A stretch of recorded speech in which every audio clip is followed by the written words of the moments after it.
Les départs en vacances perturbés par un mouvement de grève dans les airs. 2 syndicats de contrôleurs aériens appellent à cesser le travail demain et vendredi.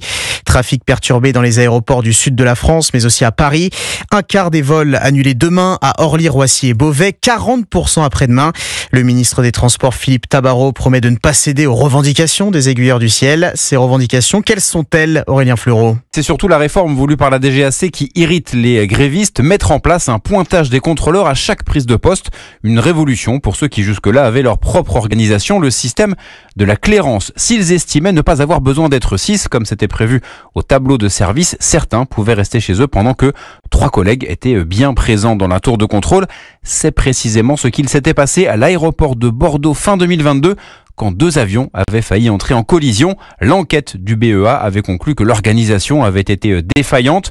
Et tout à l'heure, en conclusion du congrès annuel de la Fédération nationale de l'aviation et de ses métiers, Philippe Tabarot a rappelé qu'il resterait ferme. Il en va de la sécurité des vols et du sérieux de la profession. Je ne céderai pas sur cette réforme indispensable, a tranché le ministre des Transports.